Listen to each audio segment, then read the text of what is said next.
Okay,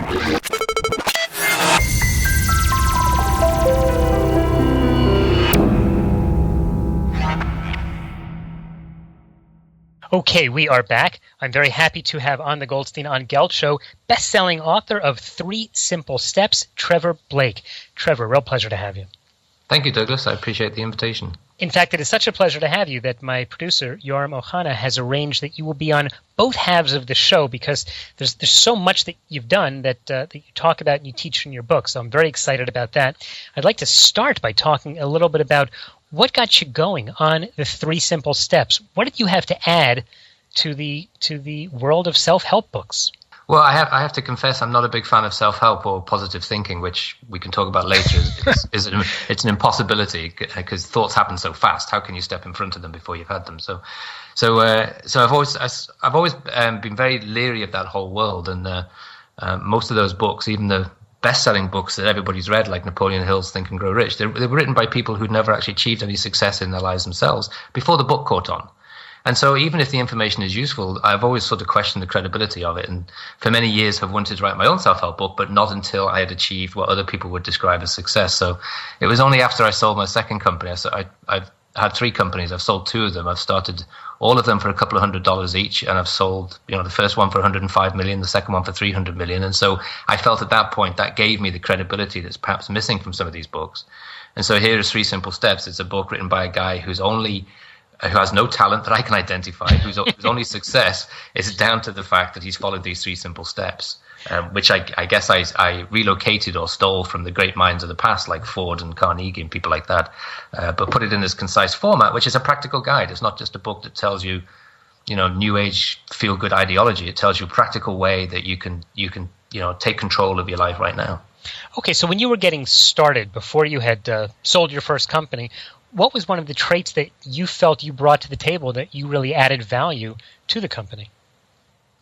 It comes about observation of the life circumstances that you're in and how you respond to that. So I had a double-edged sword as a kid growing up because I had a father who was out of work my whole life and was a tough man, fairly quick with his fists. And I had a mother who was given 6 months to live when I was 8 years old and fought for the next 14 years to stay alive long enough so that she could see her 3 children grow up. So I saw both sides of how to handle life, if you like. My mother was this very powerful, strong spirit that nothing could conquer. And my father was a fairly, overall fairly weak man.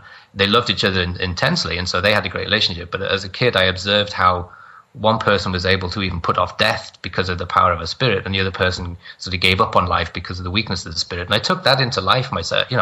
I brought that into business. Getting that balance right is very, very important. So you're actually saying that both sides of that are important. It's not that you're telling the story of your mother who was so determined, and you just think that determination wins at the end of the day? I don't think it's so much determination as it is as discipline.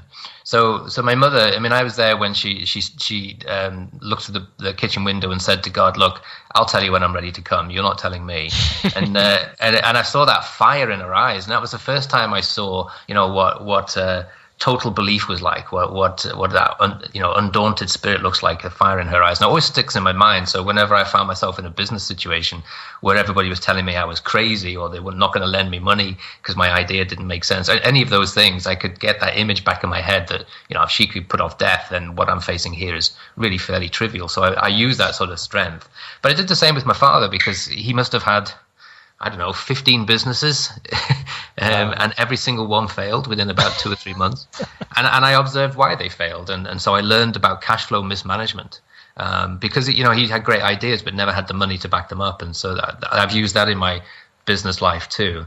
And in 3 Simple Steps, we talk about, controlling mentality, which I take to mean, observing the life around you and then picking the examples that work, that give you the strength, that help benefit your life, rather than picking the things that can turn you in on yourself. So I think that a lot of Yeah, that's a very important step. We're talking to best-selling author Trevor Blake, a very, very successful businessman. He wrote a book called 3 Simple Steps. He's given us a little background so far on how he got there. I guess the curiosity is going to get the better of me, and I'm sure of many of our listeners. Can you give us one of those steps? So the first step is mentality control, which is It's all about most people make decisions for their own life based upon the opinions of other people, and those other people could be family, friends, business colleagues, bosses, or also the media that they allow into their brain. And so very often they're making decisions that are not in their best interest. And mentality control allows you to sort of shield yourself from all of those other opinions and make decisions that are in your best interests. It's almost impossible to be self-made or to be successful if the decisions you're making on a daily basis are based on other people's opinions of you and not your own decision. And it sounds so simple. Well, it is simple, which is why we call it 3 simple steps. But it's not easy to do because we are all subject to so many. There's so much noise around us.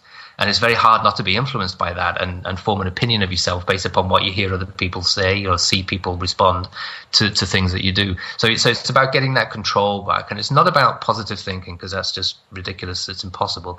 It's about positive reaction. So you can't help what you think, but you can 100% help how you react to what you think. And that's what makes a difference. Okay, so just clarify something a little bit more for me. If you're going to try and control your mentality, right, and to make these decisions, how does that jive with the idea that you should have people around you who are, able to help you, good advisors? Well, you see, I disagree with that, and that's something that I make good scientific support for in 3 Simple Steps. 3 Simple Steps uses a lot of the latest data from cutting-edge neuroscience. It's a scientific book. It's not a sort of new agey book or anything like that. And one of the issues that we have is that our brains behave more like muscles than we ever realized. And so once you expose your brain to a particular outside stimulus, it craves more of it. We have these natural addictive tendencies in our heads, and that can be a good thing or a bad thing. So if you're exposing yourself to positive information all the time, that might be a good thing. If you expose yourself to negative information, that might be a bad thing. But the challenge is that you're exposing yourself the whole time and you're mimicking what people tell you. So if you surround yourself with a bunch of advisors, instead of making a decision that's based on your intuition, you tend to make a decision that's based on consensus. That's the mastermind group that Napoleon Hill and other people banged on about that I totally don't agree with for 2 reasons. One is you end up making decisions that are not yours. They're not based on your intuition. And you need to build this confidence and this strength in your intuition. That's what 3 Simple Steps does for you. And the second thing is that from a purely practical business standpoint, people tend to surround themselves, new entrepreneurs surround themselves with an advisory board, and then they go and hire a VP of finance and a VP of this and a managing director of that. And before you know it, they've used up all of that beautiful cash and they're out of business in 2 years. And that's, 70% of companies fail because of cash flow mismanagement. And one of the reasons is that people are afraid to make decisions and they prefer to surround themselves with people and get consensus. And it's hard to, that leaves out all room for genius or invention. So what you end up is kind of an average decision, if you like. But what if you're not a genius? What if you have ideas and you're determined, but it's nice to get the advice from other people, or you just don't feel that you should go asking? I feel that you end up being comfortable. And I've never been comfortable in business. And, somebody gave me some great business advice years ago and said, I was hitting him over the head with my 96-page business plan. And he said, look, he was the guy that built Amgen and IQOS, $60 billion of value company. And he said, look, Trevor, you don't know what business you're in till you get in the business. Just get in it, start making decisions. And it was the best advice I ever got, because no matter how much you plan, no matter how much advice you take from other people, that cannot prepare you for the excitement and trauma of being in your own business on a daily basis. So I'm a great proponent of, when you're working in a job and you don't start you haven't got your own company yet, then get as much experience as you can of all the other functions so that you feel a little bit more comfortable being able to notice opportunities, but also spot problems before they become big issues. And then when you start your own company, you'll be surprised that you don't need to hire all of these people. And that mentality control, which is step 1 of 3 Simple Steps, is critical for the entrepreneurial mindset. Okay, so now let's make a connection to one of the things that you speak about a lot, and I think it actually frightens people a little bit, is the connection between these sort of decisions and running your own business and physics. How do the two go together? Well, it sounds like New Age ideology when I say it, but it's a scientific fact that thoughts are little packages of energy. So thoughts are created by what's called an energy-driven neurotransmitter. So you get a neurochemical reaction, and that produces energy. And the laws of energy say that energy can't be created or destroyed. It can only be transformed or turned into another form. like ice to water and water to vapor. So the energy doesn't go; it just changes its appearance to us. And the same with thoughts. So the same with brain energy. 100 billion neurons fire off 120 trillion signals every second, more than all the cell phones in all of the planet. That's one amazing piece of equipment. I'm getting a headache just thinking about it. Exactly. And so some of those signals go to kinetic energy, which we use to move our arms and our lips and our voice boxes that we're using now. But some of it also goes into thoughts, and those thoughts go out into the universe, if you like. Now, that's so what, you might say, but then these thoughts are now little packages of energy, which has now been scientifically shown. There's some Japanese scientists who have recorded a video, videos of actual thoughts taking place in a translucent fish. Oh, wow. I can't remember the name of the fish, but it's beautiful to see. You can see thoughts happening when this fish sees its plankton. So we now know that thoughts are energy. Well, the double-edged sword of that is that thoughts, E equals mc squared. So energy and matter are interconnected and interchangeable. So almost every thought you've ever had either still exists out in the universe or is already transformed into the material experience of itself. So managing thoughts is very, very important. And that's not to say it's positive thinking. It's to say that you really have to be careful what you expose yourself to so that the thoughts that you have are going to be beneficial to you. And a great example might be, for everyone listening, might be, because we all experience it, is being in debt. So I use this example in 3 simple steps. So if you constantly think about being in debt and your stomach turns over and you start to panic about, oh God, what am I going to do? Why have I got myself into this mess? You're having more and more thoughts about debt. They have no choice but to come back to you as the experience of debt. So the more you think about what you don't want, the more you get what you don't want. So you have to be careful about that. And so start to think instead about, one day when I have all the cash in the world, I'll be able to pay off my debt and I'll celebrate by going to the liquor store and buying a bottle of champagne or something like that. I'm maybe misunderstanding. What's the difference between this and positive thinking, which you spoke negatively about? It's positive reacting, because you can't help the thoughts. So I can't see something I don't like or hear something I don't like without having a negative thought. That's the way my brain works. I can't stop it.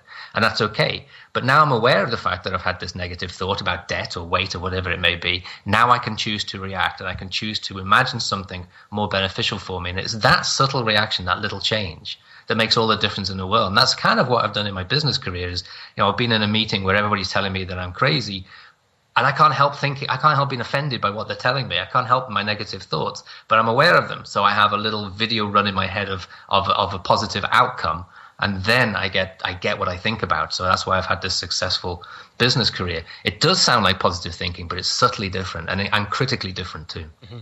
All right, I hear that's very important. We've been talking with Trevor Blake, who wrote a fascinating book called 3 Simple Steps, which I strongly encourage everyone to read. Trevor's going to be joining us in the second half of the Goldstein on Gelt show in just a few minutes. Trevor, just as we're wrapping up this section, tell people how can they look you up and find out a little bit more about what you're doing. Very simply, it's 3simplesteps.com, all spelled out, THREE, simplesteps.com. Okay, and we will put a link to that at the show notes at Goldstein on Gelt. And please stay tuned for part 2. We'll be bringing Trevor back, and hopefully he'll share with us the second of the 3 simple steps. You've been listening to the Goldstein on Gelt show with money maven Doug Goldstein. Doug's weekly radio show is heard around the world, but if you miss it, you can download the podcast at www.goldsteinongelt.com. The Goldstein on Gelt show gives you up-to-date financial ideas so you can get on the path to financial freedom. If you'd like your questions answered on the air or off, send Doug an email to doug@profile-financial.com. It's your money for your future, so join Doug every week to build your wealth on the Goldstein on Gelt show.